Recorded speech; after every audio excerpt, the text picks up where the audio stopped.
السلام علیکم ورحمۃ اللہ وبرکاتہ۔ امید کرتا ہوں آپ سب خیریت سے ہوگے اور آج پھر ایک نئے ویڈیو کے ساتھ آپ کے خدمت میں حاضر ہوا ہوں۔ آج کی ویڈیو کے اندر ہم سورہ اخلاص کے فضائل اور برکات کے بارے میں بات کریں گے، اور اگر ہم سورہ اخلاص یعنی قل هو اللہ احد اللہ الصمد لم یلد ولم یولد ولم یکن لہ کفوا احد پڑھنے سے کیا کیا فائدے ملنے والے ہیں، اس بارے میں ہم آج کی ویڈیو میں بات کریں گے، اور ساتھ میں اگر ہم نے دن میں 40 مرتبہ قل هو اللہ شریف کا ورد کیا تو ہمیں کیا ملنے والا ہے، اس بارے میں بھی ہم بات کریں گے۔ حضرت ابو داؤد رضی اللہ تعالیٰ عنہ سے روایت ہے کہ حضور نبی کریم صلی اللہ تعالیٰ علیہ وسلم نے ارشاد فرمایا کہ تم رات میں تہائی قرآن پڑھنے سے عاجز ہو۔ تو میں نے کہا یا رسول اللہ صلی اللہ علیہ وسلم، رات میں تہائی قرآن کیسے پڑھ سکتے ہیں؟ اللہ کے نبی صلی اللہ علیہ وسلم نے فرمایا، رات میں قل هو اللہ شریف پڑھنے سے تہائی قرآن پڑھنے کا اللہ ثواب عطا فرماتا ہے۔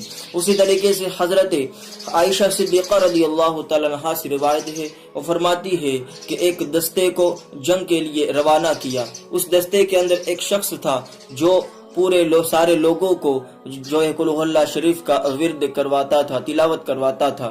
جب وہ لوگ واپس آئے تو لوگوں نے بات کی کہ ایک شخص تھا جس نے قل هو اللہ کی تلاوت ہر وقت کراتا تھا۔ اللہ کے نبی صلی اللہ علیہ وسلم نے کہا کہ اس شخص سے پوچھو کہ وہ قل هو اللہ شریف کی تلاوت کیوں کرواتا تھا؟ تو اس شخص نے کہا کہ کیونکہ اس سورت کے اندر اللہ تبارک و تعالیٰ کے اوصاف ہے۔ تو اللہ کے نبی نے فرمایا کہ ان کو خوشخبری دے دو کہ اللہ تبارک و تعالیٰ اس سے بھی محبت فرماتا ہے۔ حضرت انس رضی اللہ تعالیٰ عنہ سے روایت ہے کہ وہ فرماتے ہیں کہ حضور نبی کریم صلی اللہ تعالیٰ علیہ وسلم سے میں نے عرض کی کہ یا رسول اللہ صلی اللہ تعالیٰ علیہ وسلم، میں سورہ اخلاص سے محبت فرماتا ہوں۔ حضرت انس سے کہا میرے آقا صلی اللہ علیہ وسلم نے کہ انس، یہی محبت تمہیں جنت میں لے جائے گی۔ اسی طریقے سے حضرت سعید بن مسیب رضی اللہ تعالیٰ عنہ سے روایت ہے کہ جو شخص دائیں کروٹ لیٹ کر سورہ اخلاص کی تلاوت 100 مرتبہ کرتا ہے تو اللہ تعالیٰ فرماتا ہے کہ اے شخص سورہ اخلاص پڑھنے والے، دائیں رخ سے جنت میں داخل ہو جا۔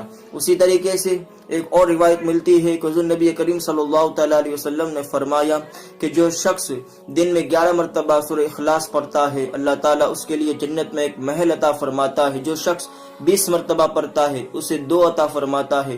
جو 40 مرتبہ سورہ اخلاص کی تلاوت کرتا ہے اللہ انہیں 4 جنت میں محل عطا فرماتا ہے۔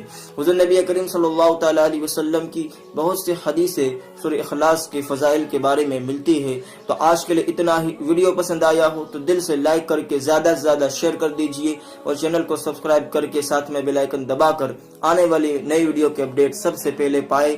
ملتے ہیں ایک نئی ویڈیو کے ساتھ۔ السلام علیکم، خدا حافظ۔